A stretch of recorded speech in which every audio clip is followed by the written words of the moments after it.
Au nom du Père, du Fils et du Saint-Esprit, ainsi soit-il. Venez, Esprit Saint, remplissez le cœur de vos fidèles et allumez en eux le feu de votre amour. Envoyez votre Esprit, Seigneur, et se fera une création nouvelle. Prions, ô Dieu qui avez daigné envoyer votre Esprit sur ce monde, donnez-nous par ce même Esprit de comprendre et d'aimer ce qui est bien, de jouir sans cesse ces divines consolations par le même Jésus-Christ notre Seigneur. Ainsi soit-il. Je vous salue Marie, pleine de grâce, le Seigneur est avec vous. Vous êtes bénie entre toutes les femmes et Jésus, le fruit de vos entrailles, est béni. Sainte Marie, Mère de Dieu, priez pour nous pécheurs, maintenant et à l'heure de notre mort, ainsi soit-il. Nos saints anges gardiens, Saint Pie X, Saint Joseph, Saint Thomas d'Aquin, du Père, du Fils et du Saint-Esprit, ainsi soit-il.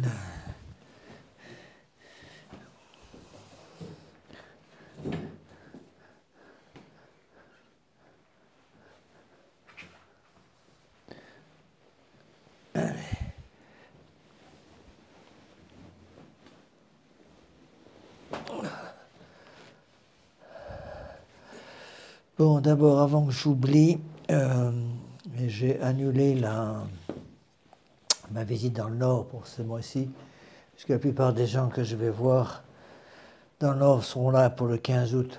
Donc, du coup, j'ai annulé la visite là-bas, ce qui fait qu'il y aura un cours d'exégèse, pas d'exégèse, sur les actes du magistère tous les mercredis, tout ce mois d'août, et même le premier mercredi du mois de septembre, avant la reprise des retraites.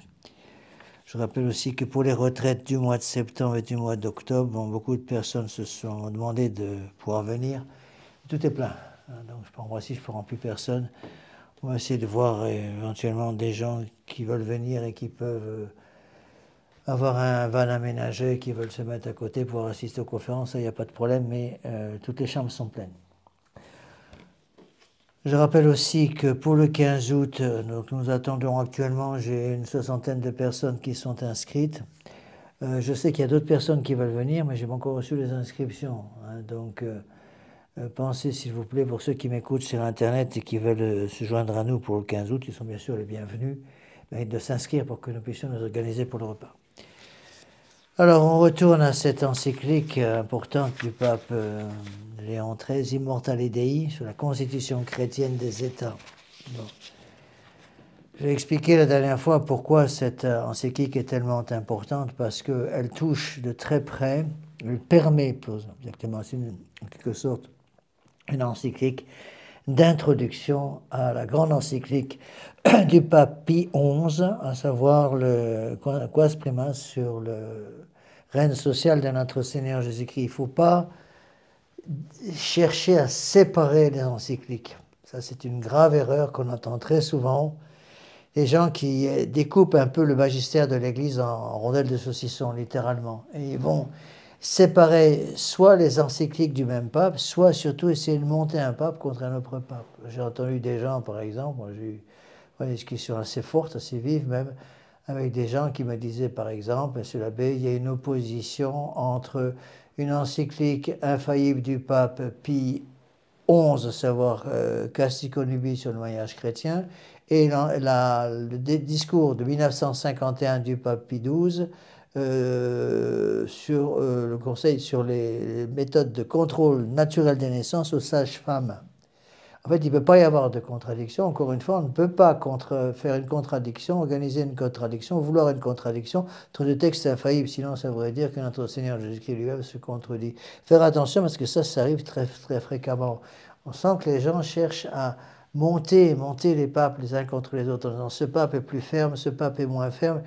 Tous les papes sont vicaires de notre Seigneur Jésus-Christ. Étant vicaires de notre Seigneur Jésus-Christ, tous les papes, quand ils parlent ex cathedra, sont infaillibles. Et tous les papes doivent être obéis, même quand ils ne parlent pas ex cathedra, d'ailleurs. Le pape a parlé, la cause est terminée. Donc, faire attention à ça.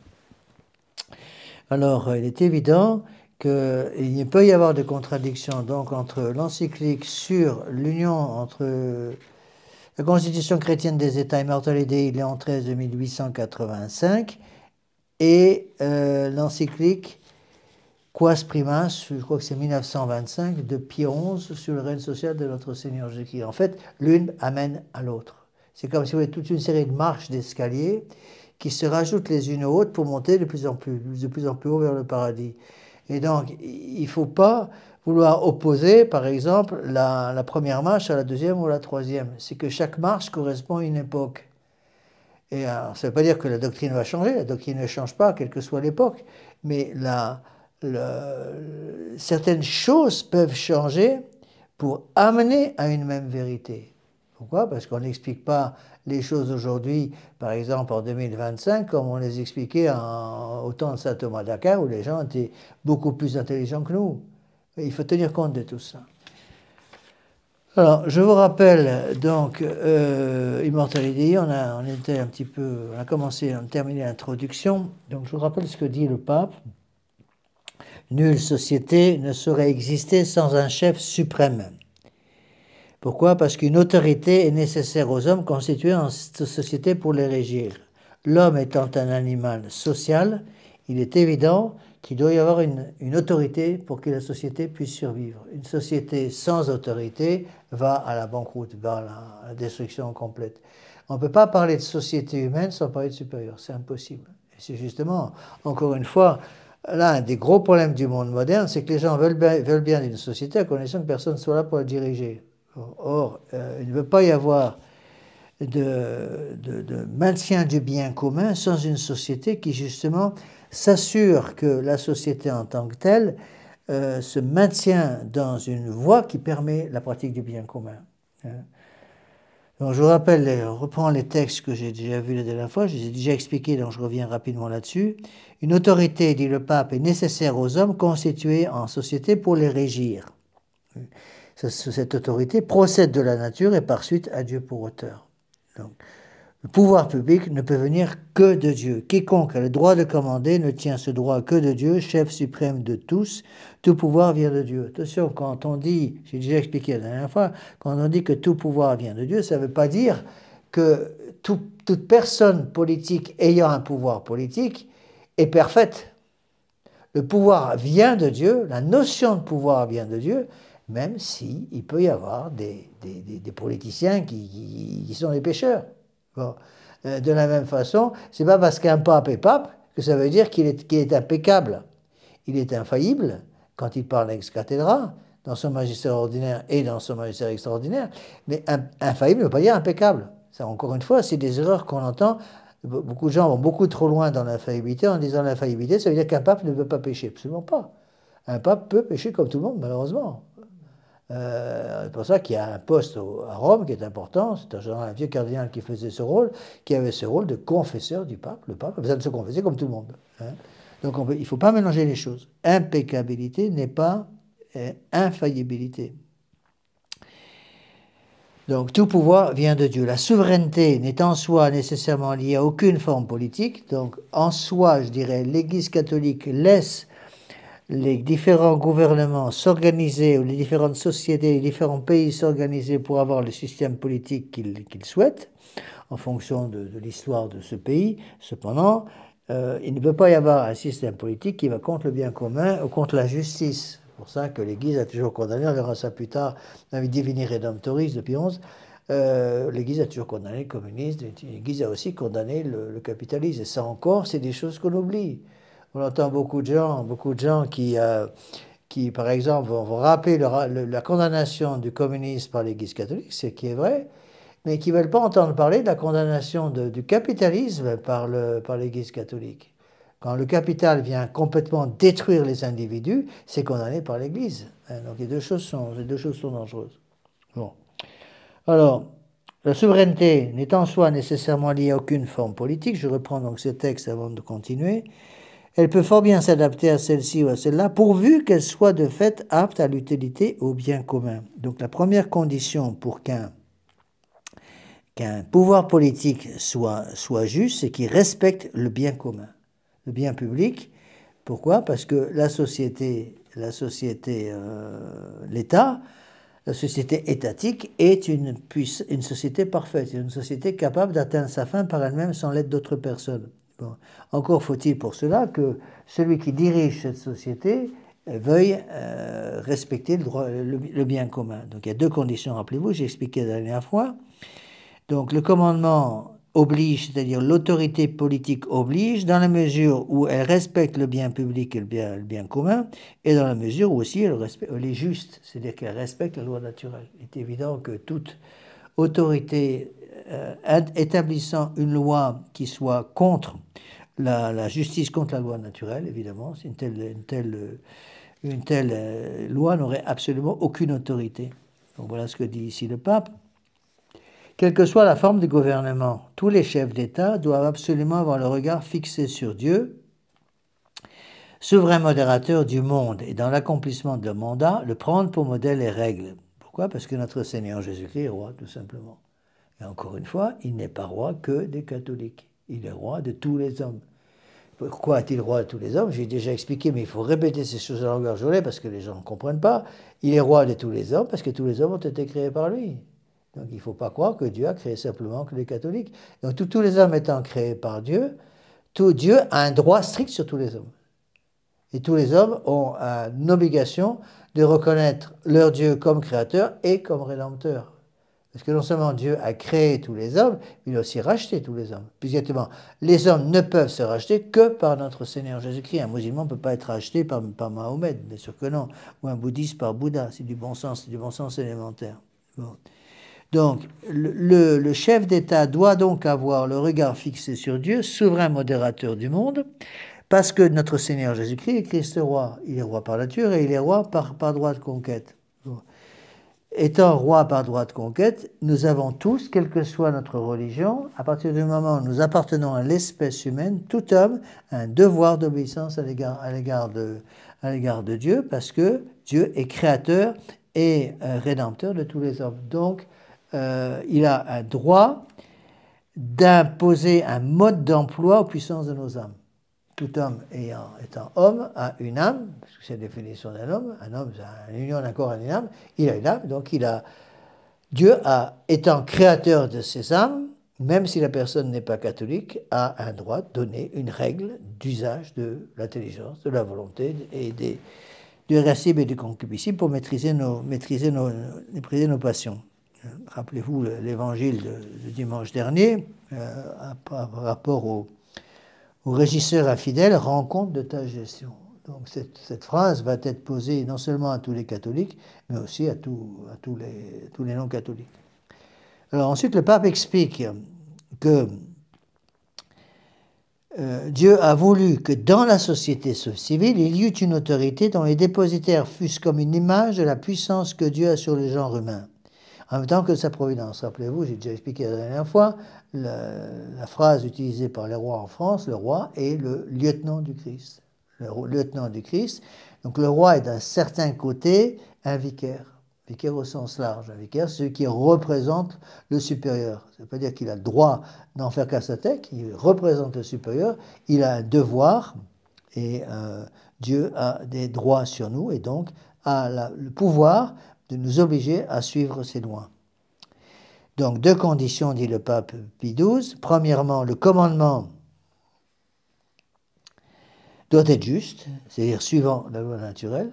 C'est évident que si, par exemple, un commandement allait contre la vie humaine, par exemple, pour autoriser l'avortement dans un pays, l'avortement étant contre la loi naturelle, eh bien, il est évident qu'une telle loi n'aurait aucune autorité dans le pays. Si une autorité politique permet des vices contre nature, à partir du moment où ces vices sont contre nature, ils sont injustes, puisqu'ils vont contre la nature de l'homme, c'est-à-dire contre la loi naturelle. Donc toute loi autorisant l'avortement, autorisant les pratiques sexuelles permissives d'aujourd'hui, vont contre la loi naturelle et donc sont invalides. Quand une loi est injuste, non seulement on n'a pas le droit de la suivre, mais si on la suit, on pêche. C'est du bon sens. Parce qu'à partir du moment où on sait que la loi est injuste, que la loi ne respecte pas le bien public ou que la loi ne respecte pas le bien commun, il y a obligation, dans un cas comme ça, pour la personne qui est soumise à l'autorité politique ou à l'autorité publique, de désobéir. C'est pas qu'il n'y a pas de désobéissance, en fait. Et tout simplement, l'obéissance ne s'applique pas. L'obéissance ne s'applique pas. C'est comme un père de famille ou une mère de famille qui donnerait un ordre à son fils ou à sa fille, ordre qui irait contre le droit personnel des enfants, ou le bien personnel de l'âme des enfants. Il est évident qu'un enfant n'aurait pas le droit d'obéir. L'exemple classique qu'on donne, imaginez des parents qui sont dans une difficulté financière telle qu'ils obligent leur fille à se prostituer, par exemple, pour faire entrer de l'argent dans la famille. Il est évident qu'un tel ordre, étant contre la justice et contre la loi naturelle, il y aurait faute de la part de la jeune fille, évidemment, d'obéir. C'est du bon sens. Donc, deux choses, dit le pape. Le commandement doit être juste, c'est-à-dire c'est moins le gouvernement d'un maître que d'un père, car l'autorité de Dieu sur les hommes est très juste et se trouve unie à une paternelle bonté. Qui dit justice dit bonté. Pourquoi? Parce que dans ce cas-là, la justice et la bonté se travaillent ensemble. Hein. C'est pour ça qu'on dit que l'être et le bien sont convertissables, parce que quelqu'un qui a l'être a le bien avec l'être. Bon, l'être et le bien sont donc liés de la même façon. La justice et la bonté vont être liées. Quelque chose qui est juste est automatiquement bon. Quelque chose qui est injuste est automatiquement mauvais. On ne peut pas séparer les deux choses. Le commandement doit en plus s'exercer pour l'avantage des citoyens, dit le pape, parce que ceux qui ont autorité sur les autres en sont exclusivement investis pour assurer le bien public. De même que, on fait la comparaison classique, c'est avec le pape est vicaire de notre Seigneur Jésus-Christ, donc il n'agit pas pour lui.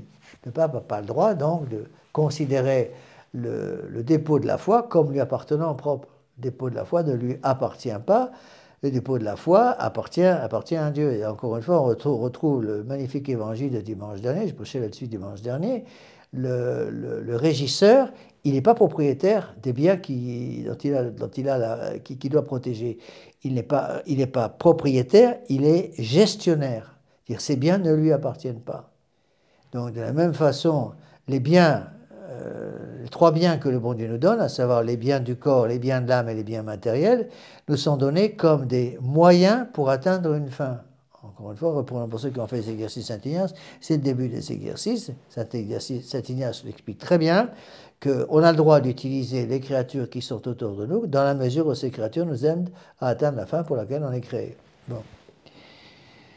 Donc, c'est pour cela que le pape, ensuite, on en était arrivé là. Si les chefs d'État, donc ceux qui ont le pouvoir d'autorité, se laissent entraîner à une domination injuste, s'ils péchaient par abus de pouvoir ou par orgueil, s'ils ne pourvoyaient pas au bien du peuple qu'ils le sachent, ils auront un jour à rendre compte à Dieu, et ce compte sera d'autant plus sévère que plus sainte est la fonction qu'ils exercent et plus élevé le degré de la dignité dont ils sont revêtus.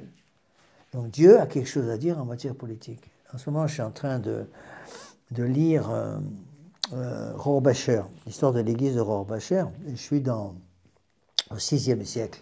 Hein.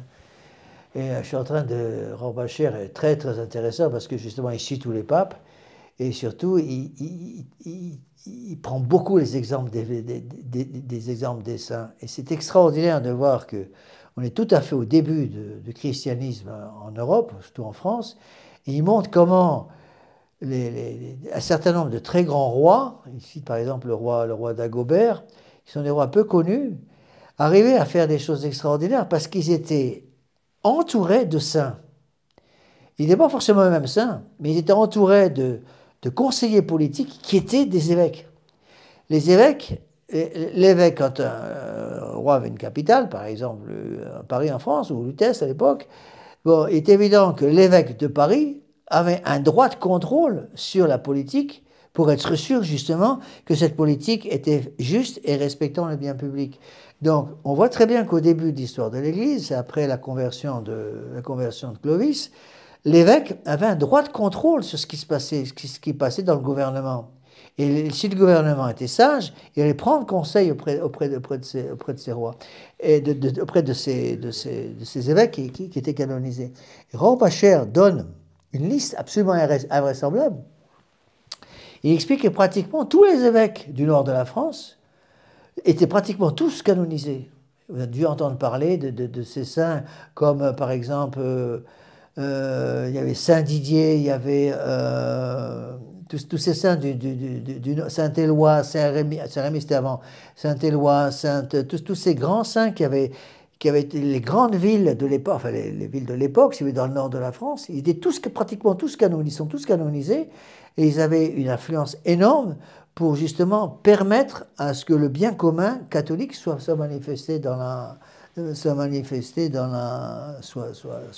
permis et officialisé dans le pays.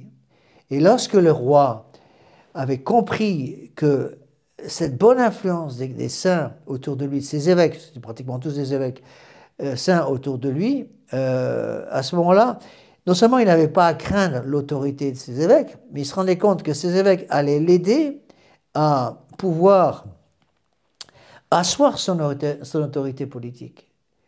Alors, il y a eu malheureusement des rois qui n'ont pas compris ces choses-là. L'exemple classique, c'est Philippe le Bel, on verra ça après. Donc, Philippe le Bel, donc, justement, a eu peur de l'autorité des évêques. Au lieu de profiter de ce bon exemple qu'il recevait des évêques, qui allait asseoir son autorité, il s'est révolté contre l'Église. Et ça fait des catastrophes. Quand au contraire, ces saints avaient une bonne influence sur le roi, c'est extraordinaire. Je vais aller chercher, justement, je vais vous lire, pour une seconde, je vais aller chercher ce livre, justement, pour vous donner l'exemple. Parce que ça va tout à fait avec l'encyclique.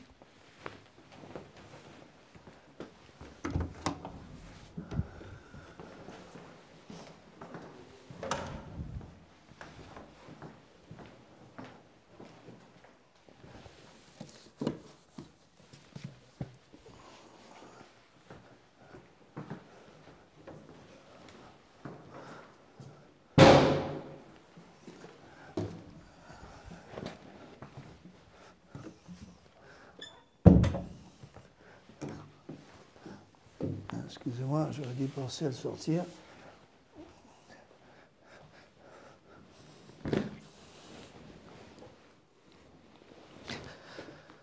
Je vais vous donner quelques exemples. Vous verrez un peu ce qu'était la politique catholique alors qu'on était tout à fait au début du christianisme. Là, on est au VIe siècle. Où est-ce que j'ai vu ça ?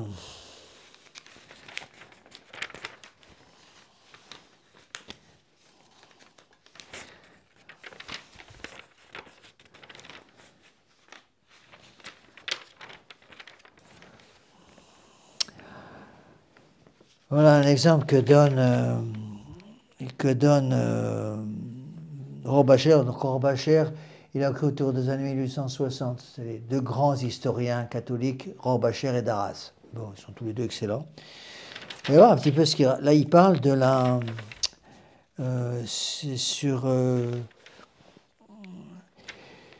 il montre justement l'influence de ces saints évêques sur les rois. Voilà ce qu'il dit. Le roi Clotaire, nommé aussi Lothaire, avait alors à sa cour plusieurs saints personnages, tels que saint Arnulf ou Arnoul, saint Romaric, saint Didier, saint Pharon, saint Goéric. Et après, il donne quelques exemples pour montrer un petit peu ce que c'était, alors qu'on est tout à fait au début du christianisme, on n'est pas encore au temps de Saint-Louis. Hein. Voilà ce qu'il dit. Il montre que dès que les évêques arrivaient en poste dans des villes, la première chose qu'ils faisaient, c'est amener des moines. D'abord pour enseigner, parce qu'il y avait une école attachée au monastère, et aussi parce que les moines donnaient l'exemple de la sainteté. Alors voilà ce qu'il dit. Je vous donne un petit peu, c'est pour vous donner un exemple. C'est pas très long, mais je pense que ça va vous aider à comprendre.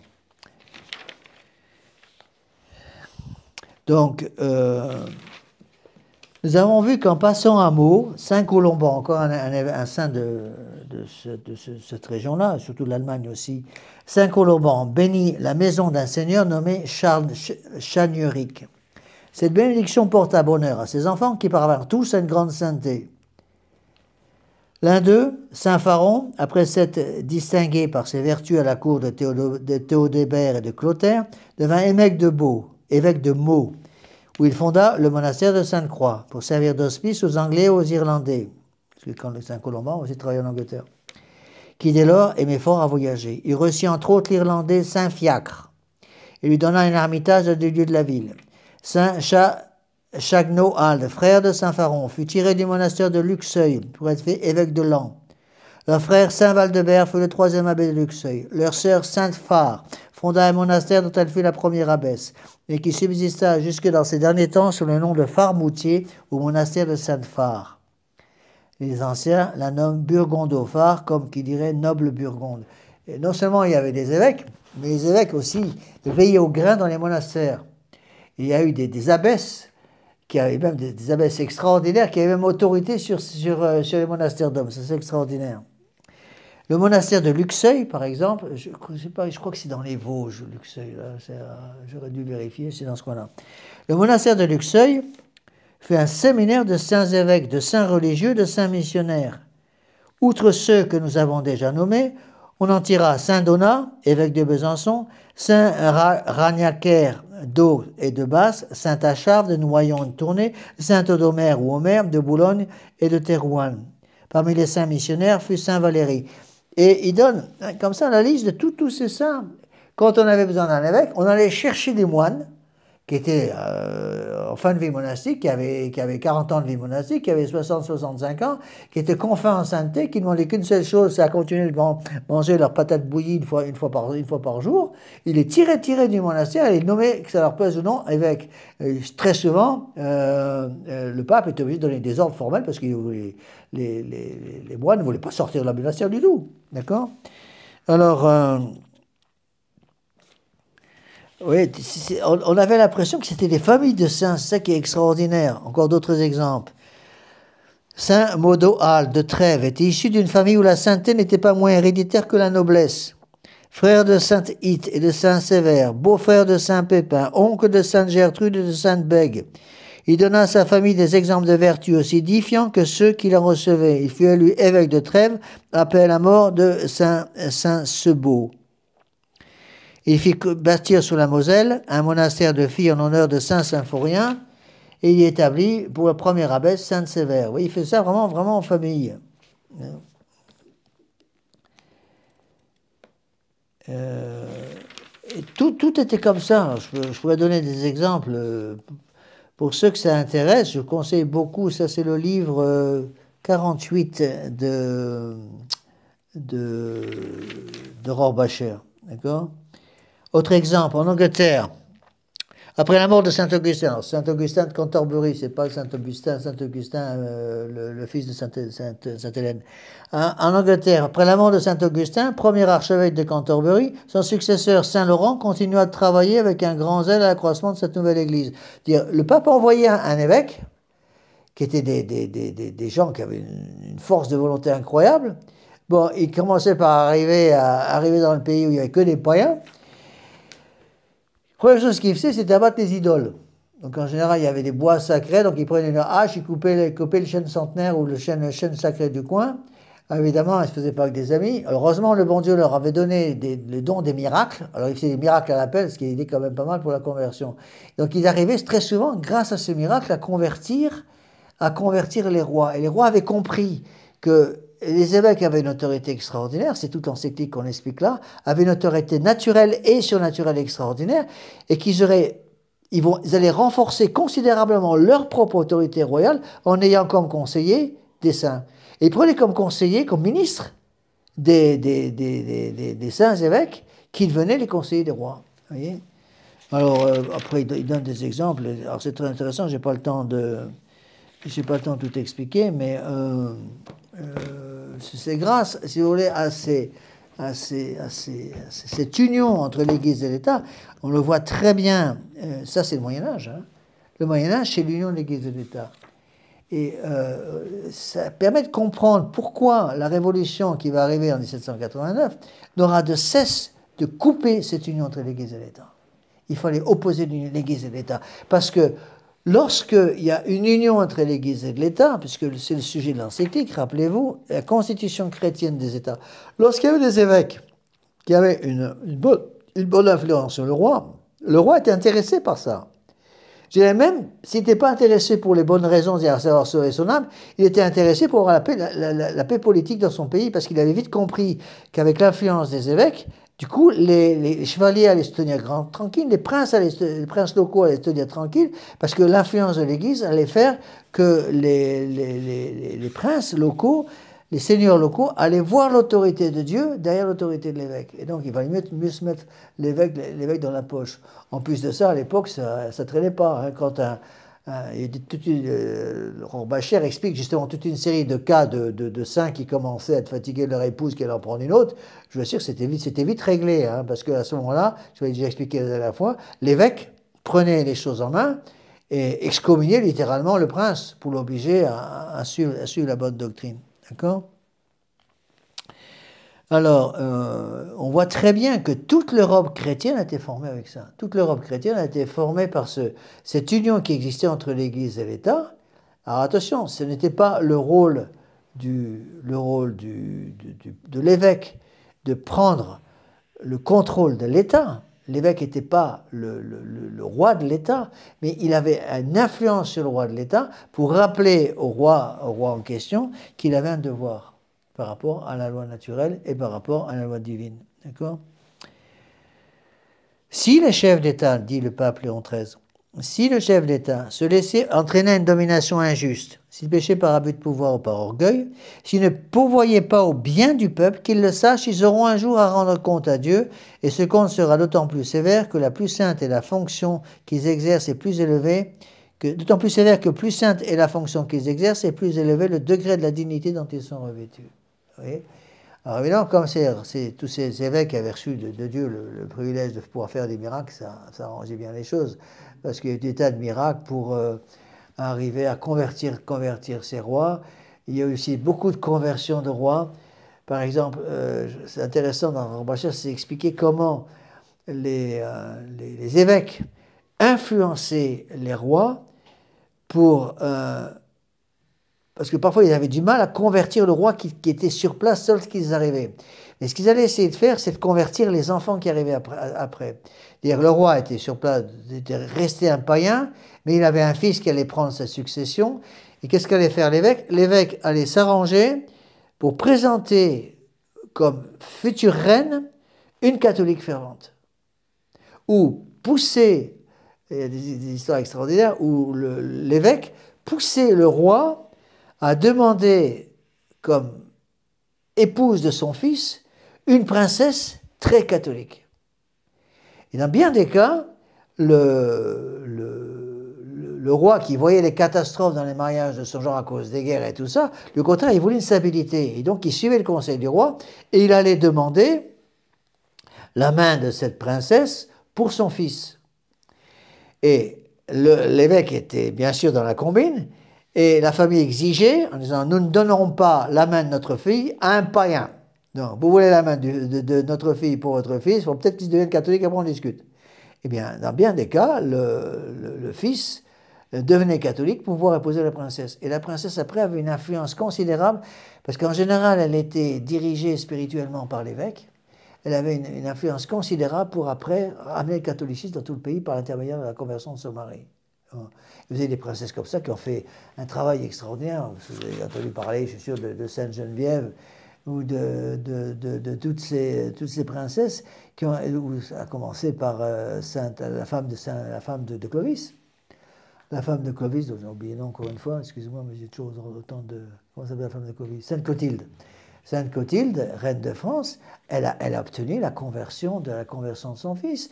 De même que Sainte Hélène, je dis tout à l'heure que Sainte Hélène c'était la maman de Saint Augustin, je me trompe, c'est Sainte Monique qui était maman de Saint Augustin. Sainte Hélène a obtenu la conversion de son fils Constantin, vous voyez, tout est comme ça.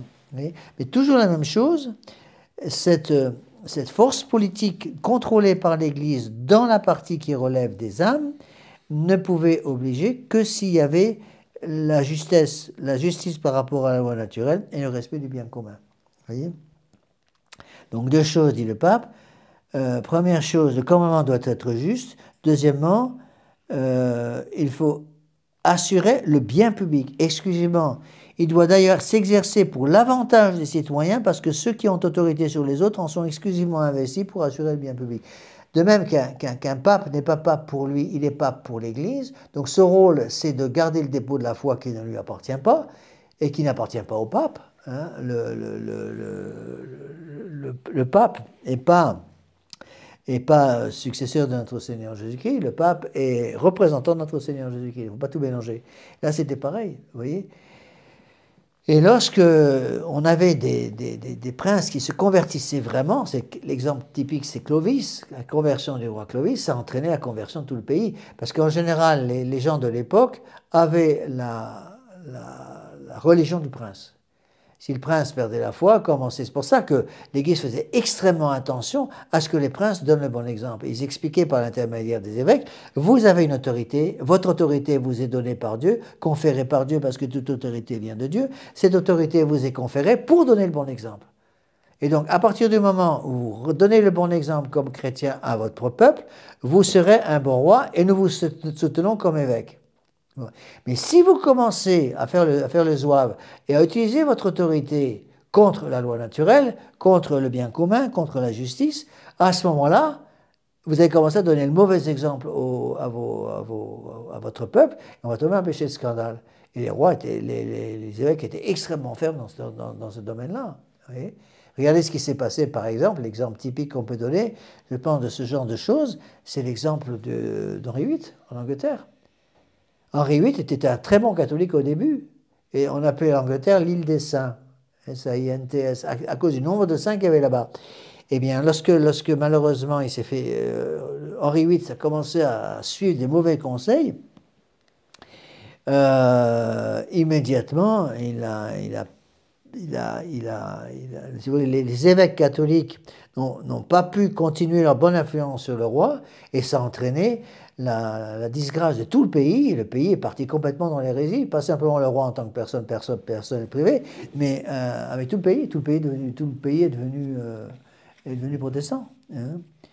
Alors on continue avec le texte de Léon XIII. Vous voyez, ces passages-là sont très importants. Les évêques insistaient justement que les puissants seront plus puissamment, fortement punis. Ça veut dire quoi? Ça veut dire que plus j'ai autorité, plus j'ai des devoirs à remplir. Bon. L'autorité d'un père de famille a plus de devoirs à remplir qu'une mère de famille. Bon, un évêque a plus d'autorité qu'un simple prêtre. Le pape a plus d'autorité qu'un simple évêque. Mais parce qu'il est pape, il a aussi plus de devoirs. Plus de devoirs. Beaucoup plus d'obligations qu'un simple évêque. Vous voyez?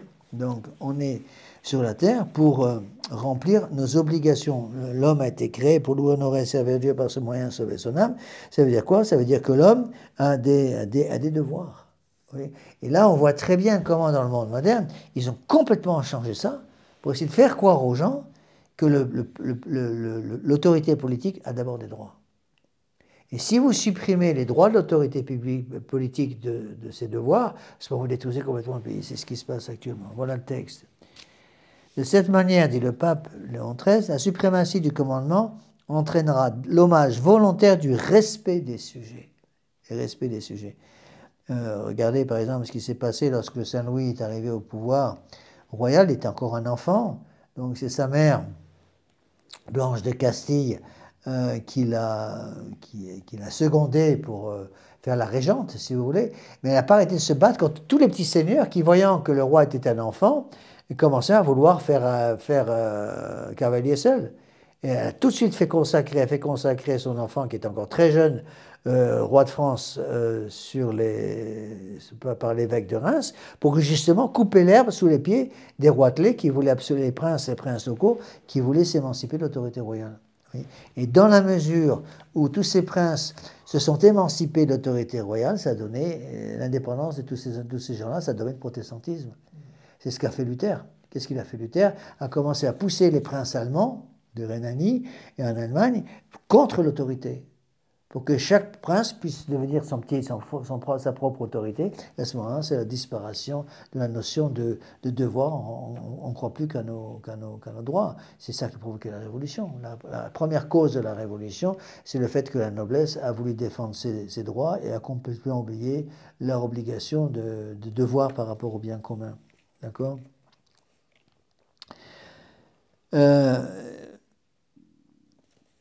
si, de cette manière, la suprématie du commandement entraînera l'hommage volontaire du respect des sujets. Donc si les sujets sentent la douce main, si vous voulez, de Dieu par l'intermédiaire de leur puissance politique, ils se sentiront obligés en justice, dit le pape, à accueillir docilement les ordres des princes et à leur prêter obéissance et fidélité par un sentiment semblable à la piété qu'ont les enfants envers leurs parents. Que toute âme soit soumise aux puissances plus élevées, car il n'est pas plus permis de mépriser le pouvoir légitime, quelle que soit la personne en qui il réside, que de résister à la volonté de Dieu. Or, ceux qui lui résistent courent d'eux-mêmes à leur perte. Qui résistent au pouvoir résistent à l'ordre établi par Dieu, et ceux qui lui résistent s'attirent à eux-mêmes la damnation.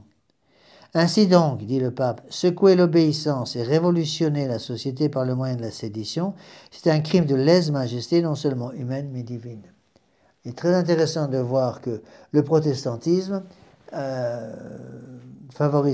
créé par Luther, a progressé surtout dans les pays dans lesquels il a pu déconnecter les princes locaux de l'autorité royale. Et c'était la sédition tout de suite. Martin Luther n'aurait jamais pu fonder, mettre le protestantisme, mettre l'Europe à feu et à sang avec le protestantisme, sans la sédition qu'il a provoquée chez les princes allemands. Il les a poussés à la désobéissance. Et on voit la même chose aujourd'hui en France. Qu'est-ce qu'il faut en poussant les enfants dès le plus jeune âge dans les écoles d'État à désobéir à leurs parents et à mépriser leurs parents, vous voyez, à essayer de pousser, à avoir une influence sur les enfants indépendamment de l'influence des parents. C'est pour ça que dans le gouvernement actuel, on voit très bien en France comment maintenant ils veulent obliger l'école dès 3 ans.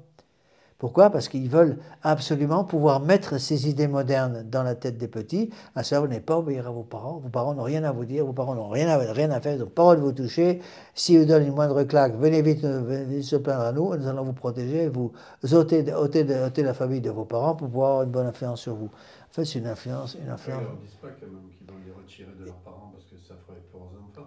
Ils n'ont pas le droit de le faire et qu'il faut le dire. Voilà.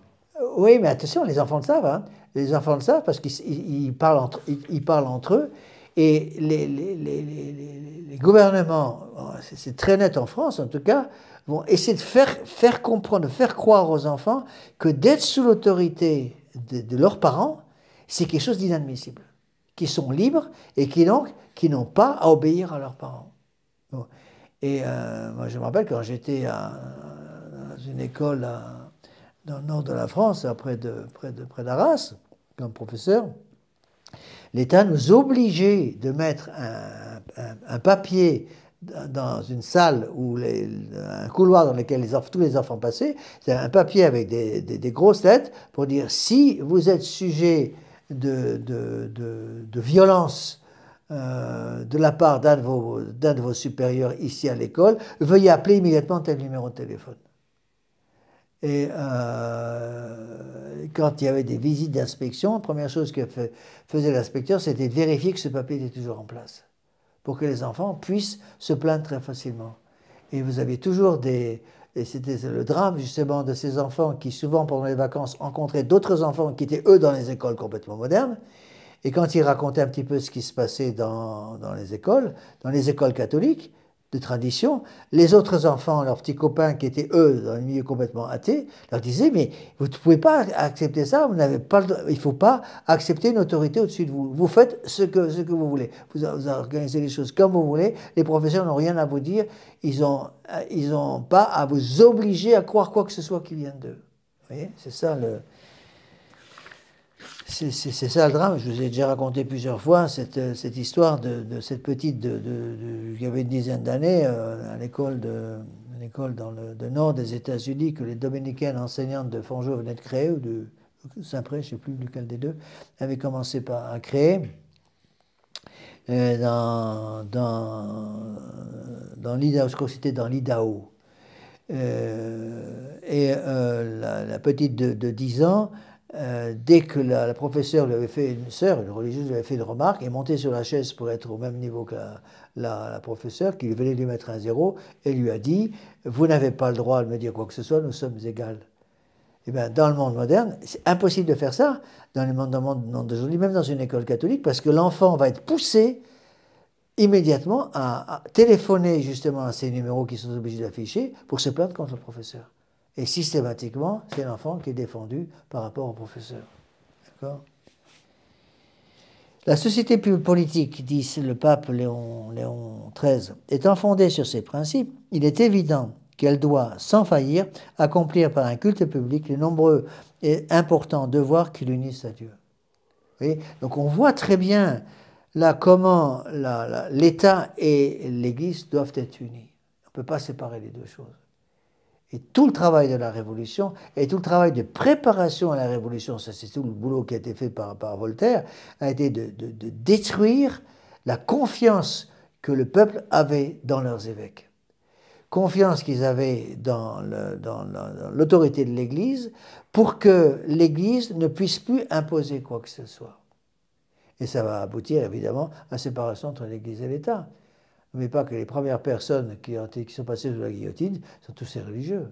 C'est les religieux, les religieuses, les évêques, les prêtres qui sont passés à la guillotine. D'accord ? Alors, voilà ce que dit le pape. Si la nature et la raison imposent à chacun l'obligation d'honorer Dieu d'un culte saint et sacré, parce que nous dépendons de sa puissance et que, issus de lui, nous devons retourner à lui, elles astreignent à la même loi la société civile.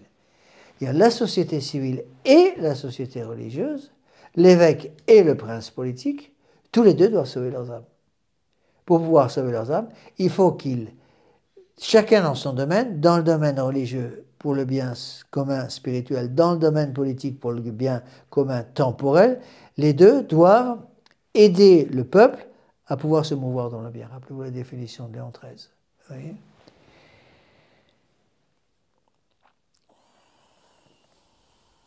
Les hommes, en effet, dit le pape Léon XIII, unis par des liens d'une société commune, ne dépendent pas moins de Dieu que pris isolément. Autant moins que l'individu, la société doit rendre grâce à Dieu dont elle tient l'existence, la conservation et la multitude innombrable de ses biens. Donc, la société doit être sous l'autorité divine. Pourquoi ? Parce que l'Église et l'État doivent être unis. Rappelez-vous la proposition numéro 50, je crois que c'est la 50e, de 1864, le syllabus du pape Pie IX. Donc le pape Pie IX, ça c'était juste avant Léon XIII. Léon XIII a succédé à Pie IX. Le pape Pie IX, justement, avait bien déjà mis les choses en place en disant que l'Église et l'État devaient être unis.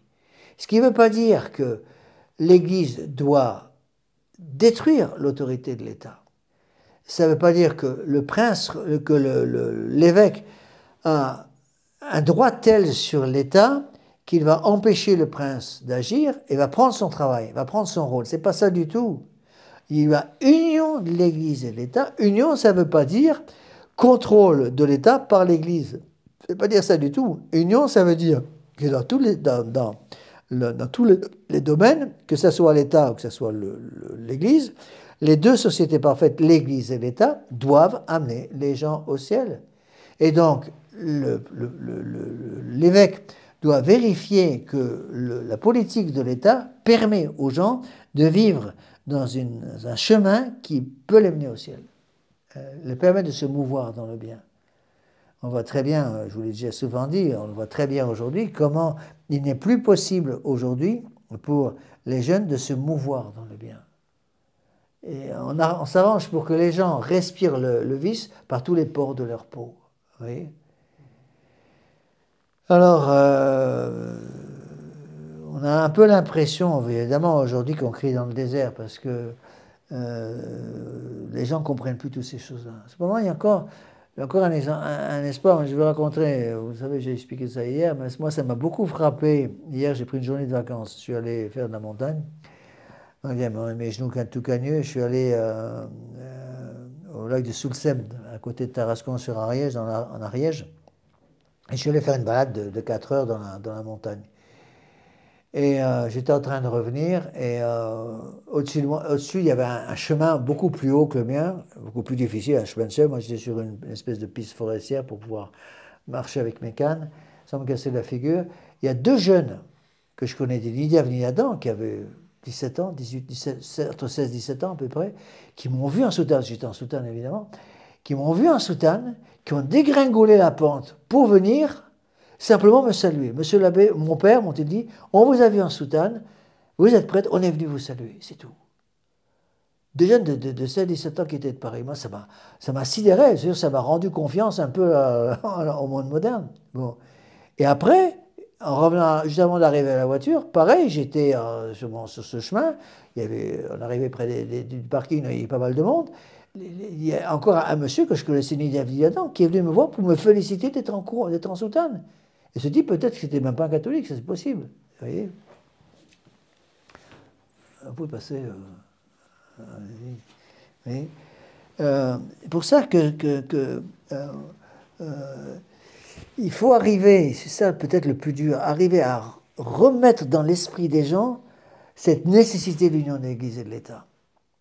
Parce que beaucoup de jeunes aujourd'hui ne comprennent plus ça. Ils pensent que l'union de l'Église et de l'État va entraîner une catholicisation forcée de l'État par l'Église. C'est pas ça du tout. Parce qu'on ne peut pas détruire le libre arbitre des gens. Et donc cette union de l'Église et de l'État est absolument nécessaire pour permettre aux gens de sauver leurs âmes. Et le démon l'a compris. Et le démon l'a compris. Et c'est pour ça qu'aujourd'hui, on peut dire que le rôle de l'État dans le monde moderne, c'est d'empêcher les gens, c'est de créer un climat tel que les gens qui habitent dans ce pays ne puissent plus sauver leurs âmes. Et c'est exactement ce qui se passe aujourd'hui. Et beaucoup de jeunes nous le disent, Monsieur l'abbé, tous les jeunes dans les villes, nous le disent quand on arrive de rencontrer des gens comme ça, surtout qui viennent de retraite, ils nous disent, Monsieur l'abbé, on n'arrive plus, il n'est plus possible dans une grande ville de rester en état de grâce, parce qu'il y a trop de tentations autour de nous, et on sent très bien que le gouvernement veut augmenter ces tentations par tous les moyens. Et les gens qui sont à l'université nous disent la même chose, les catholiques qui sont à l'université nous disent la même chose, Monsieur l'abbé, il n'est plus possible, on n'y arrive plus, parce qu'on sent très bien que tous les professeurs, tous les cours, tous ces sujets de conférence, tout est fait pour nous amener à accepter le principe d'une politique qui rend l'État absolument indépendant de l'Église. Or, l'Église est le corps est à l'âme, ce que l'Église est à l'État. Si le gouvernement veut rendre l'influence de l'Église nulle dans le pays, ça veut tout simplement dire que l'État cherche par tous les moyens à tuer les hommes. À tuer les hommes. Mais les politiciens sont tellement bêtes qu'ils ne se rendent même plus compte que quand on sépare l'Église, quand on sépare l'Église de l'État, ça va entraîner la séparation du corps et de l'âme. Et séparation du corps et de l'âme, ça donne quoi? Ça donne un cadavre. Vive les cimetières. Voilà. Cimetière, c'est ça. Ils sont pas bêtes, c'est la franc-maçonnerie, c'est tout. Mais oui, mais ils savent très bien ce qu'ils font. Oui, ils savent très bien ce qu'ils font parce que en supprimant l'influence de l'Église, ils arrivent à détruire la possibilité de salut des hommes. Alors, ce que je ne comprends pas, ce que je n'ai jamais encore réussi à comprendre, c'est qu'ils sont vraiment pas très intelligents parce qu'ils font ça même avec les évêques modernes. Ils n'ont pas compris que les évêques modernes, en fait, sont leurs meilleurs amis. Parce que les évêques modernes, qu'est-ce qu'ils veulent? Ils veulent cette séparation de l'Église et de l'État. Et à Rome, c'est pareil avec Prévost, avec tous les faux papes depuis la mort du pape Pie XII en 1958. C'est ça. Avant, l'Église catholique bloquait toutes ces choses-là. Il y avait une espèce de barrage organisé par l'Église catholique pour empêcher l'État de savonner littéralement la planche sur laquelle les catholiques devaient marcher. Bon, maintenant, ils font tout.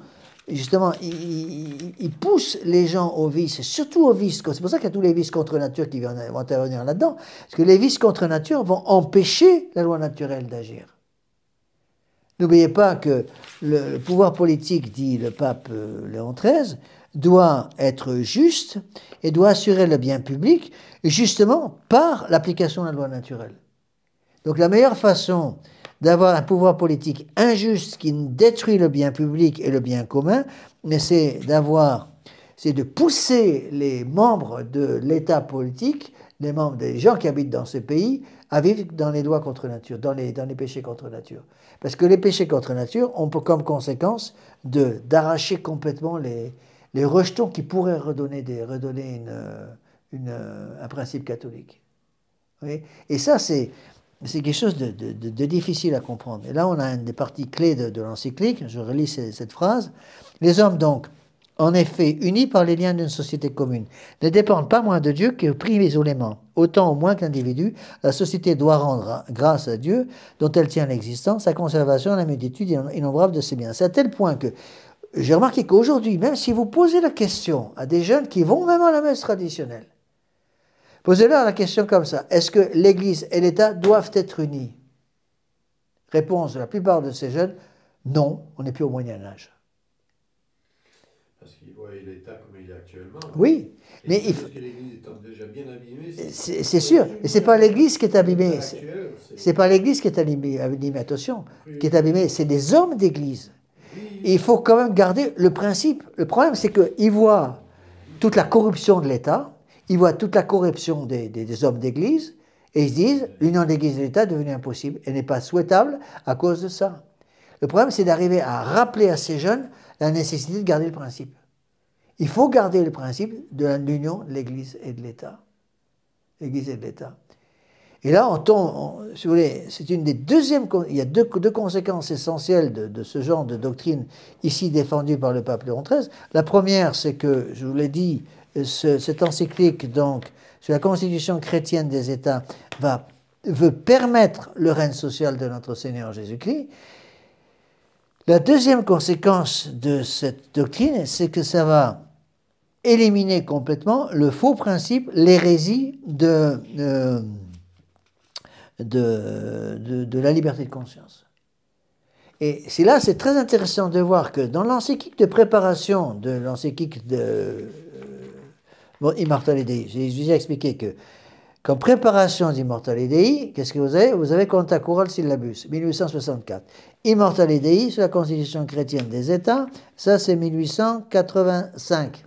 Ça prépare Rerum Novarum 1891, et ça va préparer la grande encyclique de Pie XI sur le règne social de notre Seigneur Jésus-Christ, Quas Prima, je crois que c'est 1925.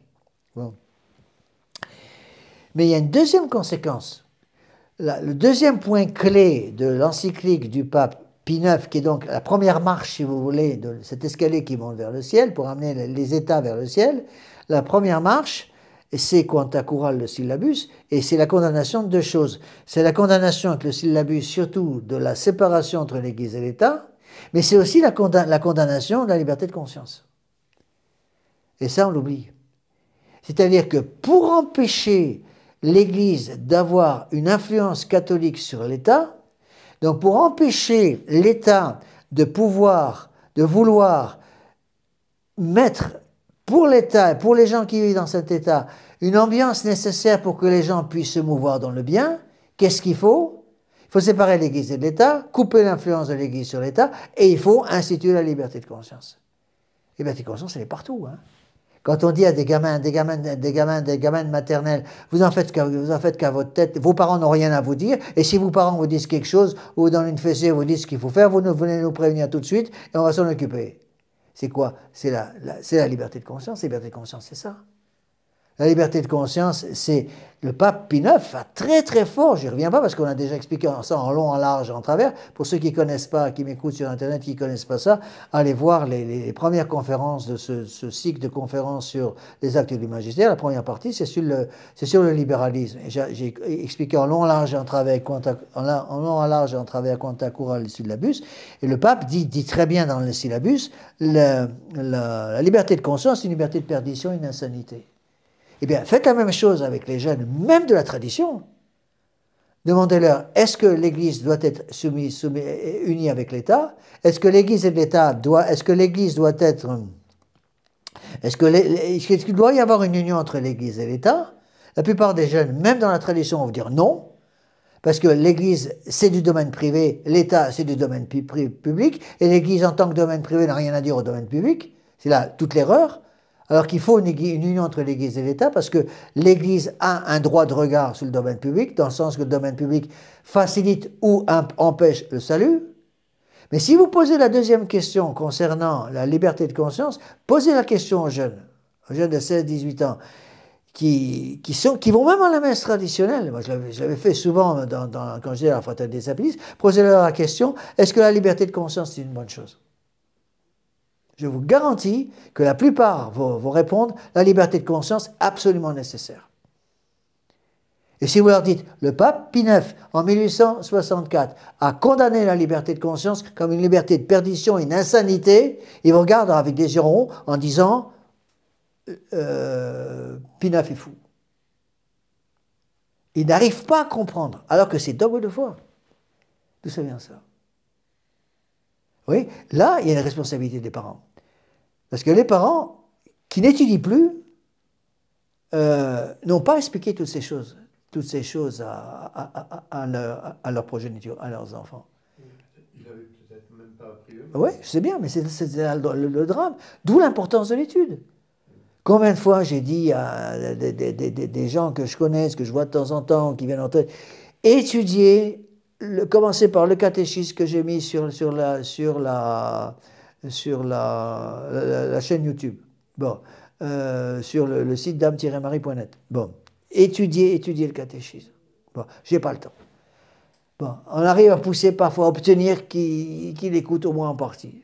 Et après, si j'ai le malheur de leur dire, tous les mercredis, je donne un cours sur les actes du magistère, c'est-à-dire l'enseignement des papes, protégés justement 9 fois sur 10 par tous ces textes, sont des textes infaillibles. Le pape parle comme pape, avec l'intention d'obliger toute l'Église, c'est infaillible, c'est etc.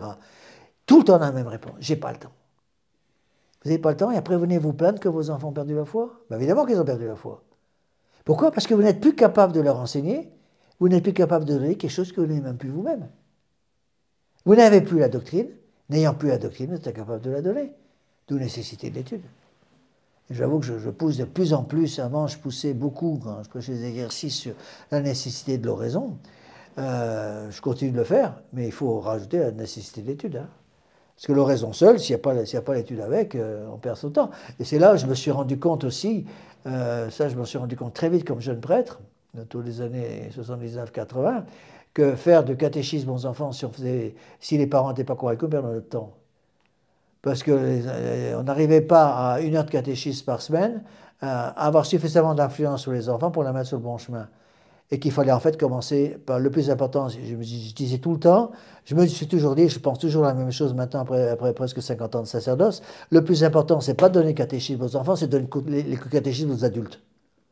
Donner un court catéchisme aux adultes pour que les parents aient la doctrine. Si on a les parents qui ont la doctrine, les enfants vont suivre.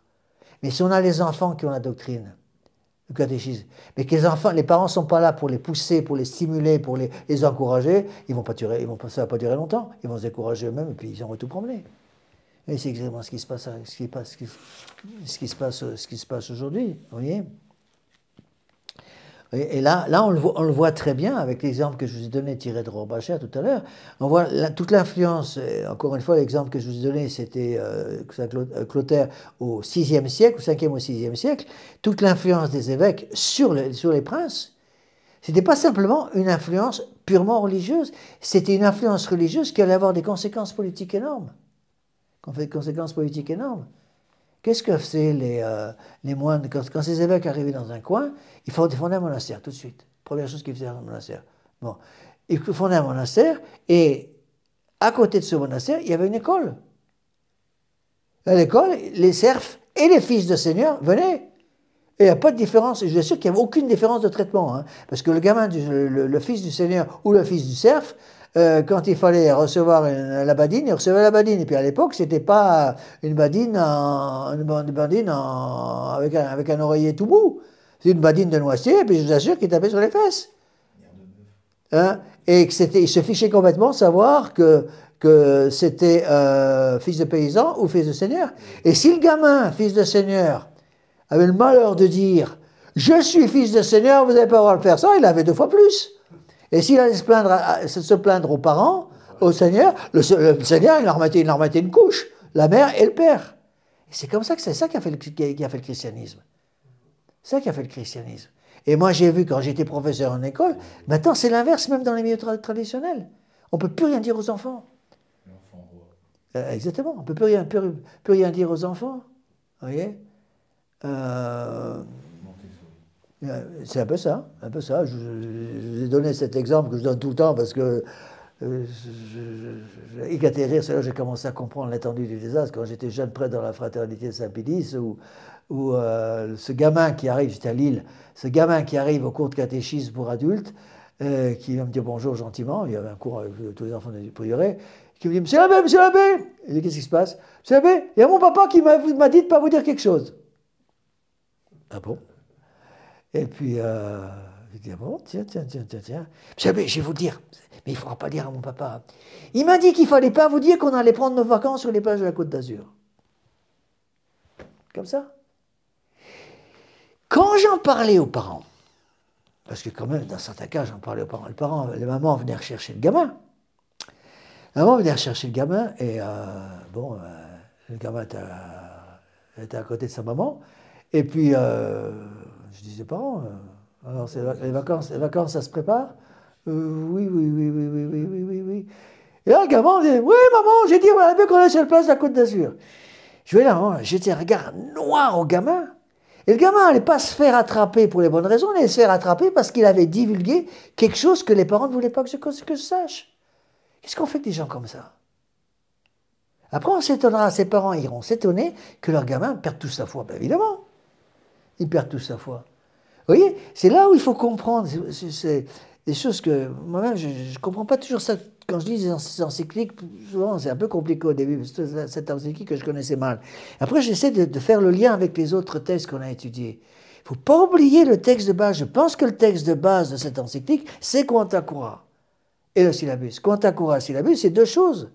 C'est condamnation de la séparation de l'Église et l'État et condamnation de la liberté de conscience.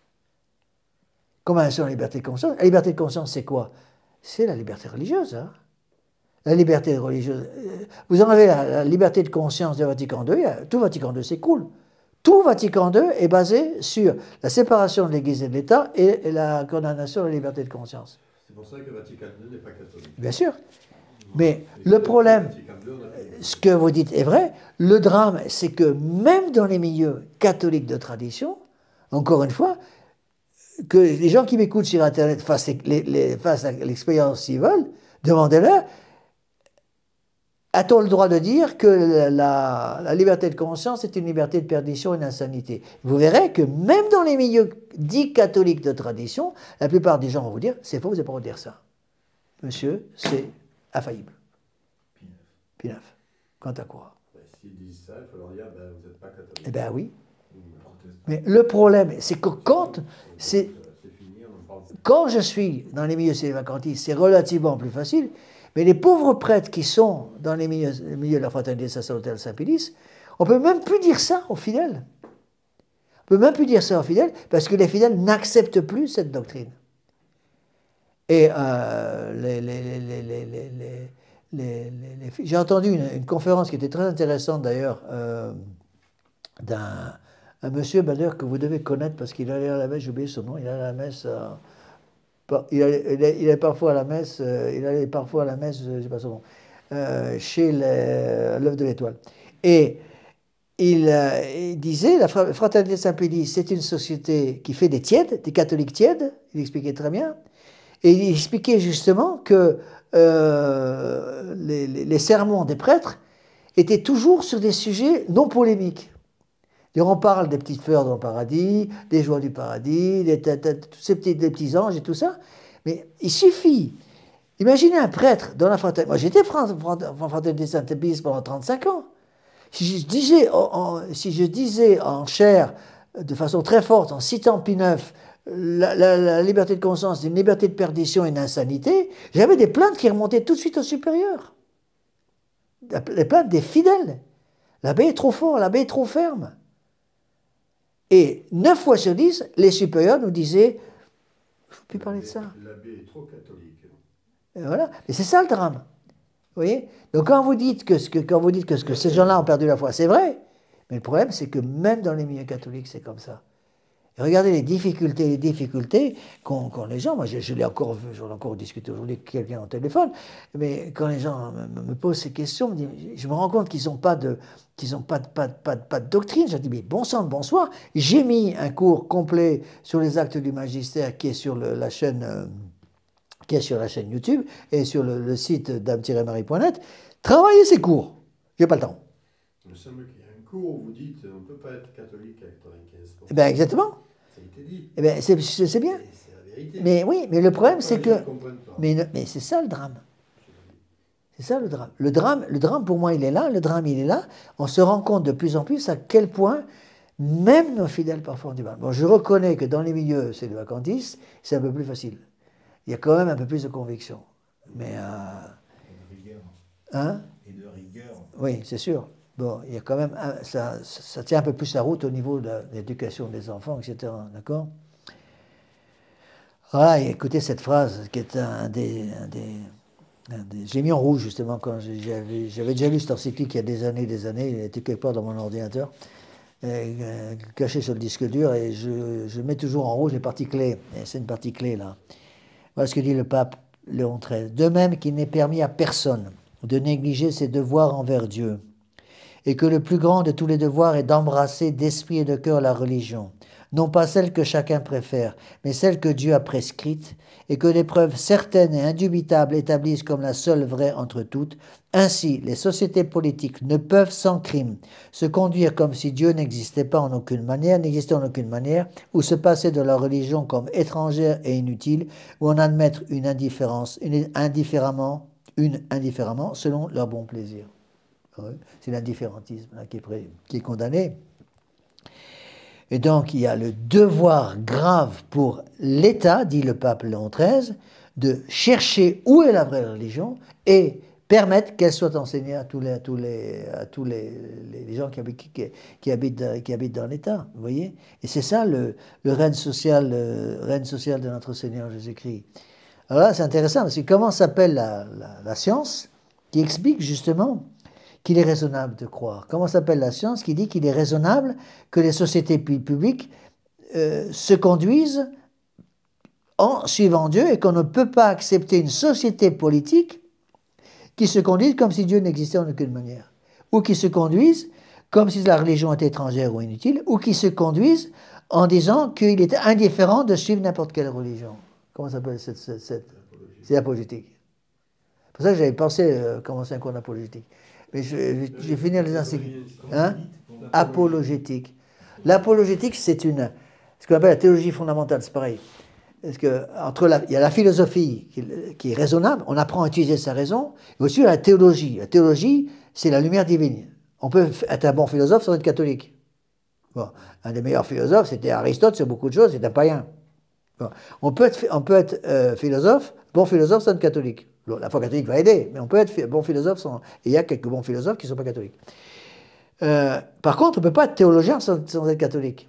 Parce que la théologie, c'est la lumière au-dessus. Au lieu d'utiliser la lumière de la raison, on utilise la lumière de la foi qui va travailler sur la raison. La raison est l'intelligence. On a Dieu, la foi, l'intelligence. Bon. Et donc, la lumière théologique est une lumière beaucoup plus sûre que la lumière de raison peut se tromper. La lumière théologique ne peut pas se tromper. Et donc, entre les deux, il y a une science qu'on appelle la théologie fondamentale, c'est-à-dire c'est la porte d'entrée de la théologie qu'on appelle l'apologétique. Et l'apologétique, c'est la science qui prouve qu'il est raisonnable de croire. Et ça, on le faisait au séminaire, on le faisait en deuxième année de séminaire. C'est la conclusion de Einstein avant de mourir, qu'il ne pouvait pas tout expliquer et qu'il était plus raisonnable de croire. C'est possible, je ne sais pas. Est-ce que Einstein n'était pas catholique? Je ne crois pas. Non, il était un juif. Je ne sais pas. Mais, en tout cas... Les juifs, quoi, en leur Dieu. Oui, mais c'est quand même très très intéressant, vous voyez, d'utiliser ça. L'apologétique, on en fera un cours après quand j'aurai terminé ça, dans 15 ou 20 ans quand je serai mort, mais ça fait, on verra ce qu'on peut faire. L'apologétique, c'est passionnant, c'est étudier pourquoi il est raisonnable de croire. Et entre autres, ça étudie, ça touche à la philo et à la théologie, pour montrer justement qu'il est raisonnable de croire, parce que Dieu, Jésus, notre Seigneur, a prouvé sa divinité. Et comment notre Seigneur Jésus-Christ a-t-il prouvé sa divinité? Notre Seigneur Jésus-Christ a prouvé sa divinité par les miracles et par l'accomplissement des prophéties. Oui. Alors, par sa résurrection, entre autres, qui est un miracle, justement. Vous voyez? Et ça, c'est absolument, à mon avis, fondamental à comprendre. Mais si les gens ne veulent pas étudier, on se retrouve le bec dans l'eau, nous. Parce qu'on essaie d'expliquer certaines choses, on perd un peu notre temps, parce que les gens ne veulent pas prendre les moyens pour arriver à s'en tirer. Après, ils viennent se plaindre. Alors, moi, j'ai vu ça dans je ne sais pas combien de familles, surtout quand j'étais à la Fraternité Saint-Bélis, on prévient les gens, on prévient les gens, on prévient les gens, on prévient les gens, ils ne croient pas. J'ai donné, je ne sais pas combien de fois cet exemple, je le redonne parce que je m'excuse de me répéter tout le temps, mais c'est pour que les gens qui prennent les cours en cours, au milieu, comprennent les choses. C'est cette mère de famille qui habitait à Floride, quand j'étais en Floride, qui avait un gamin de 17 ans qui a très mal tourné, je préviens la mère, et le père, je ne sais pas trop où il était là-dedans, je préviens la mère, attention, votre fils est en train de filer du mauvais coton, vous allez le perdre, mais non, monsieur l'abbé, vous voyez mal partout. Vous voyez mal partout. Elle ne m'a jamais cru. Jusqu'au jour où elle est allée faire des courses, laissant son gamin seul à la maison, qui est en train d'étudier ses devoirs de classe. Elle a oublié son sac à main, donc elle revient au bout de 5 minutes. Elle revient dans la maison pour chercher son sac à main. Le sac à main était posé à l'époque, c'était les lecteurs de cassettes VHS, là. Comment on appelle ça? Oui, les lecteurs de cassettes, c'est ça? Ouais. Vidéo, voilà. Et donc, elle prend le sac à main, et en prenant le sac à main, elle a touché le lecteur. Elle s'est rendue compte qu'il était chaud. Elle s'est dit, mais attendez, on n'a pas utilisé cet appareil aujourd'hui, pourquoi il est chaud? Et à ce moment-là, elle a eu un doute.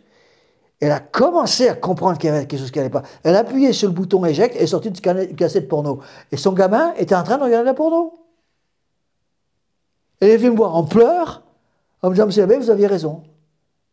Maintenant, je fais quoi? Je dis, madame, maintenant c'est trop tard. Votre gamin a 17 ans, maintenant vous pouvez prier, faire pénitence, et sur vos genoux au pain sec et à l'eau, pour faire pénitence et de récupérer votre gamin. Je ne pense pas qu'elle ait pu le récupérer. D'un seul coup, elle avait ouvert les yeux et s'était rendu compte de tout ça. Vous voyez? Et ça, c'est... Alors après, on s'étonne, évidemment, avec des jeunes qui ont reçu ce genre de formation de société permissive d'aujourd'hui, ils ont fait du n'importe quoi, après on n'arrive plus à les récupérer. L'autre exemple que j'ai déjà donné, je ne sais pas combien de fois, je le redonne, c'est quand j'étais en école, qu'on confisquait des choses à des grands adolescents qui étaient en première au terminal, qui avaient 16, 17, 18 ans, on confisquait quelque chose. Par exemple, un CD, des CD non, comment il s'appelle l'espèce de gars qui est mort il n'y a pas longtemps, là. Il y en a un qui était comme ça, ouais, c'était un des fondateurs de la hard rock. Comment il s'appelait? J'ai oublié son nom. Mais il est mort il y a 15 jours, 3 semaines. Bon, je suis sûr que je vais recevoir plein de coups de téléphone qui vont tous me le dire. Bon, le gars, il est mort, et donc ils écoutaient des musiques de ce genre. On donnait aux parents, quand ils voulaient récupérer leurs enfants le vendredi soir, pour les ramener à la maison, pour dire aux parents, mais enfin, faites un peu attention, regardez ce qu'ils écoutent. Alors les parents devant nous, ah oui, monsieur l'abbé, je suis désolé, vous avez parfaitement raison. Vraiment, c'est épouvantable. Et on voyait de nos yeux le gamin qui repartait avec sa valise pour retrouver la voiture de son père, avec le père qui était à côté du gamin, et on voyait, les parents, c'était tellement bête qu'ils ne faisaient même pas attention, on le voyait rendre au gamin le CD en question, et il disait au gamin, prochaine fois, ne te fais pas prendre. Comment voulez-vous que le gamin il garde la foi? Le gamin, il se dit, mais mes parents ont raison. Si mes parents ont raison, le curé, il a tort. Alors après, il ne faut pas s'étonner que ces gamins, ils arrivent à 20 ans, 25 ans, ils ont tout promené. Ils ont tout promené, pourquoi? Parce qu'ils se sont rendus compte que l'enseignement officiel, intellectuel donné par leurs parents ne correspondait pas à la réalité. Qu'en fait, c'était une gigantesque fumisterie. Ils avaient tout promené. Tout promené. Alors, il y a parfois des retours. Il y a des retours, heureusement, sinon ça serait vraiment désespéré du genre humain, mais des retours. Alors il y a deux sortes de retours. En général, j'ai remarqué qu'il y a beaucoup de retours autour de la trentaine, 28-30 ans, beaucoup de retours. Alors, soit c'est récupérable, soit c'est pas récupérable. Parce que souvent les gamins ont commencé à faire du n'importe quoi. Les parents qui n'ont rien compris disent aux gamins, faut te marier à l'église, faut te marier à l'église. Ils ne cherchaient même pas à savoir si la fille était bonne pour le gars. Le gamin se mariait à l'église. mariés à vie, parce qu'ils acceptaient au moins en principe les enfants, la nullité, l'indissolubilité, mariage valide, ça durait 3 ans, divorce, séparation, et puis à ce moment-là, le gamin revenait, le gamin qui n'était plus un gamin, qui était devenu un adulte, qui arrivait à 30 ans, revenait, monsieur le bébé, je suis séparé, mais vous étiez marié? Ben oui, monsieur le bébé, vous étiez marié à l'église? Ben oui, monsieur le bébé. Maintenant, j'ai trouvé une fille bien. Ben oui, mais si vous étiez marié à l'église, on fait quoi? Et j'ai connu des cas mais dramatiques de jeunes qui en pleuraient parce qu'ils voulaient régulariser leur situation, ils ne pouvaient plus. Alors après, il faut des forces de volonté pour se dire, ben, je ne peux pas.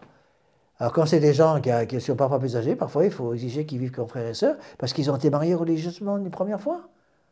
Puis alors la tentation, dans ces cas-là, d'aller voir la fraternité Saint-Pédis pour faire annuler leur mariage, énorme. Parce qu'on a eu des cas comme ça. On a eu des cas comme ça, je ne veux pas donner de nom, mais certaines personnes même très connues dans le milieu de la tradition, qui ont fait annuler leur mariage dans la fraternité Saint-Pédis, sont fait remarier dans la fraternité Saint-Pédis, et après débarquent chez nous avec une autre femme. Alors on est obligé de leur dire, donc, elle a rudement changé votre épouse, là. Et vous avez perdu votre épouse, je suis désolé, toutes mes condoléances, j'étais pas au courant. Ben non, elle est encore vivante. Ah bon? Oui, monsieur l'abbé, voilà le papier, on a une annulation de la fraternité Saint-Pédis.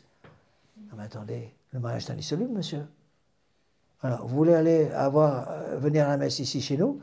Je ne peux pas vous empêcher de venir à la messe ici chez nous, il n'y a pas de communion, pas de confession. Hein. Et si vous voulez la communion, vous avez la fraternité Saint-Pédis, et ils prennent la responsabilité.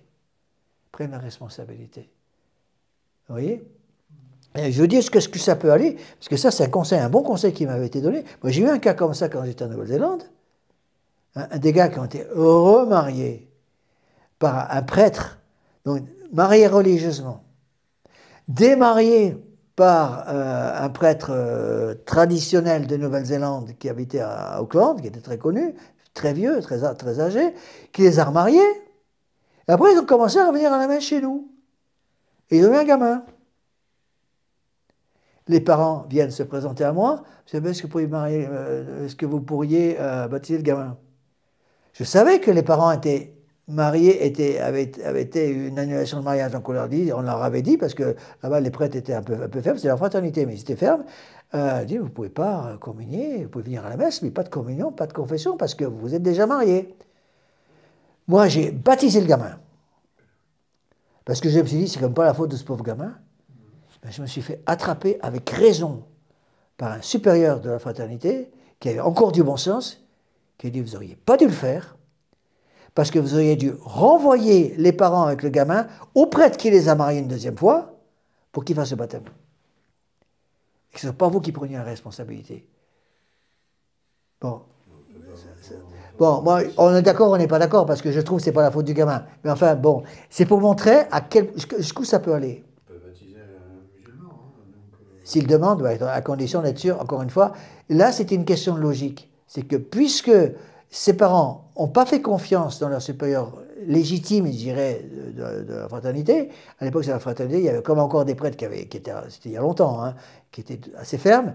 Et vous avez voulu vous remarier, vous êtes allé voir un prêtre pour vous remarier comme ça, dans ces conditions-là, mais prenez vos responsabilités. Maintenant c'est vous avez demandé à ce prêtre de faire le baptême du gamin. Vous voyez? Oui, il est mort. Hein? Maintenant, il est mort depuis il est mort, mais à l'époque, il est encore vivant. Vous voyez? Bon, il est évident que s'il était mort, on aurait baptisé le gamin, je pense, un cas comme ça. Mais vous voyez, je pense que c'est très important. Regardez, relisez le texte là, de Léon XIII, qui dit bien qu'une société politique agisse comme si Dieu n'existait pas, c'est inadmissible, dit le pape Léon XIII, que si une société politique prétend que la religion est étrangère ou inutile, c'est inadmissible, et même si la société politique dit qu'on peut suivre n'importe quelle religion selon le bon plaisir des gens, c'est aussi inadmissible. Je relis le texte parce que c'est un texte clé.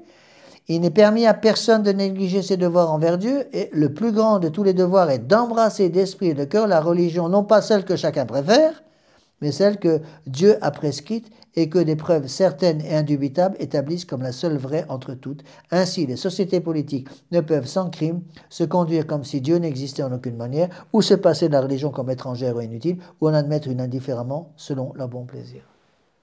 Et les choses sont claires. Il est évident que vous sortez des textes comme ça aujourd'hui dans le monde moderne, c'est la révolution. Vous voyez, parce que les gens ils ont tellement été habitués, si vous voulez, à tout tolérer, qu'à force de tout tolérer, ils finissent par tout accepter.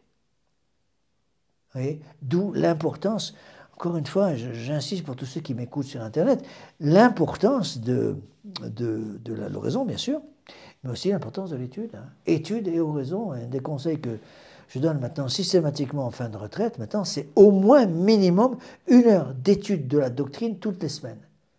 1 heure par semaine, c'est quand même pas énorme, mais c'est déjà quelque chose. Et je dis, donne les 2 conseils, 20 minutes de raison par jour et 1 heure de doctrine, 1 heure d'étude par semaine. Bon, la plupart des gens n'y arrivent pas. On a des gens qui arrivent. C'est pour ça que j'ai fait Tiers-Ordre. Le groupe Tiers-Ordre, pour moi, le but, c'est d'arriver à faire comprendre aux gens l'importance de ces 2 choses.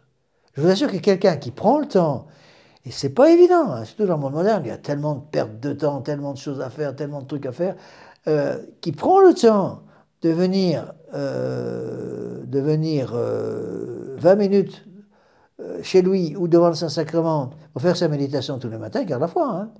Bon, Monseigneur Lefebvre disait, et je suis d'accord avec lui, que ceux qui assistent à la messe tous les jours, bon, tous les deux, là, vous assistez à la messe tous les jours, bon, et si vous assistez à la messe tous les jours, la messe quotidienne remplace la méditation, là je suis d'accord. Bon, mais gardez le principe.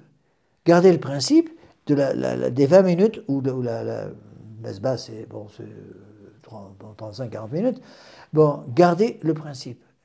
Mais pas simplement de l'oraison, aussi de l'étude. Et je commence à me demander de plus en plus si l'étude n'est pas presque plus importante. Parce que si on a, c'est comme l'histoire des catéchismes pour les enfants et les parents. Si on a les parents, on aura les enfants. Si on a l'étude, à mon avis, on aura l'oraison. Si on a l'oraison sans l'étude, l'oraison va se dessécher.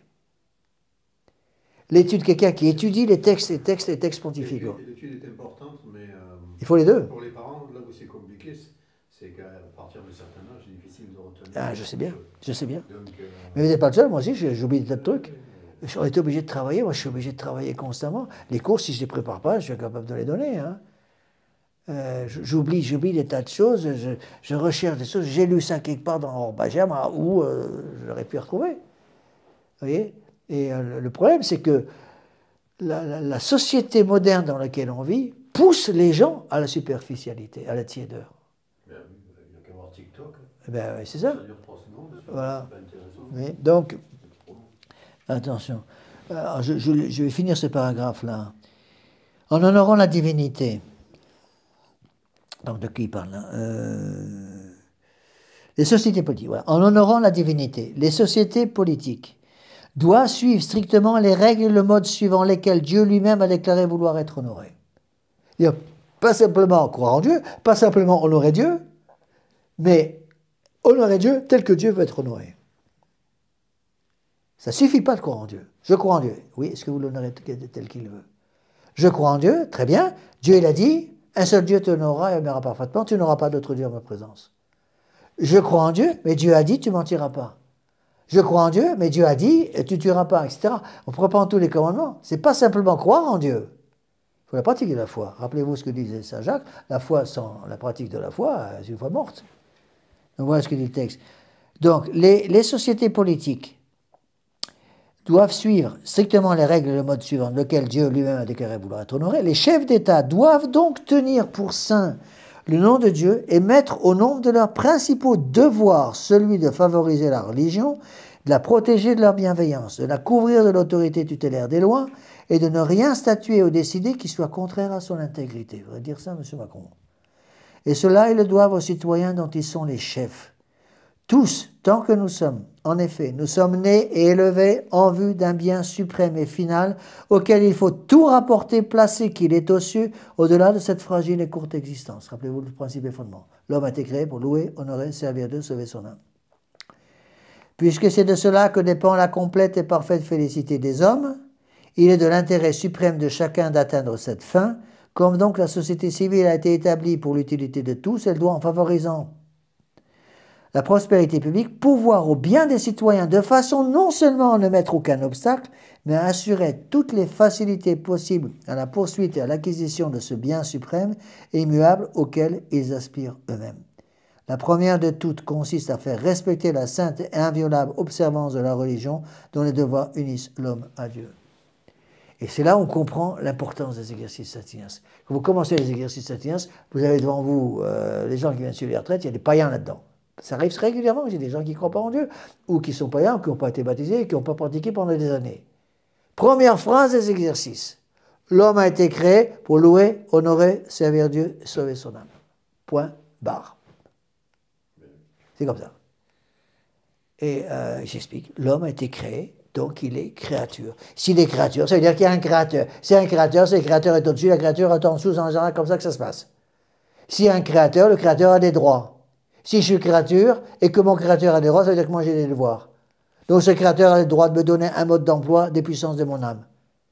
Donc j'ai le droit de faire ce que je veux de mon intelligence, j'ai le droit de faire ce que je veux de ma volonté, j'ai le droit de faire ce que je veux de mon cœur, j'ai le droit de faire ce que je veux des passions qui doivent être contrôlées par le concupiscible et l'irascible.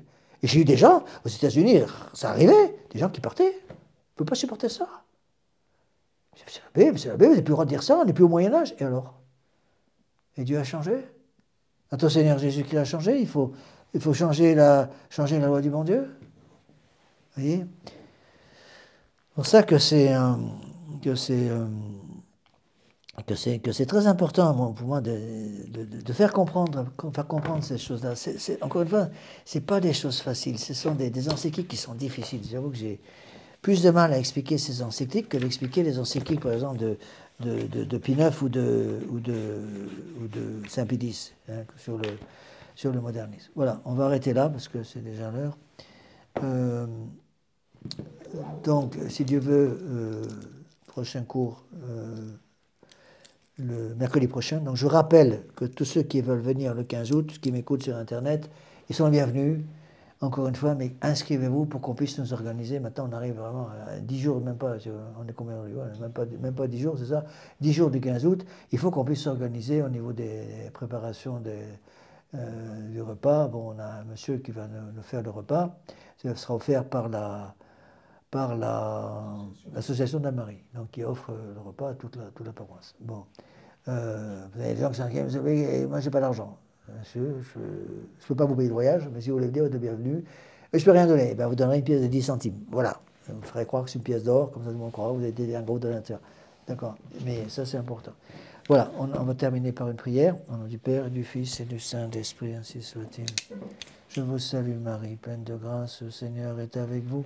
Vous êtes bénie entre toutes les femmes, et Jésus, le fruit de vos entrailles, est béni. Sainte Marie, Mère de Dieu, priez pour nous pauvres pécheurs, maintenant et à l'heure de notre mort, ainsi soit-il. Nos saints anges gardiens, Saint Pie X, Saint Joseph, Saint Thomas d'Aquin, au nom du Père, du Fils et du Saint-Esprit, ainsi soit-il.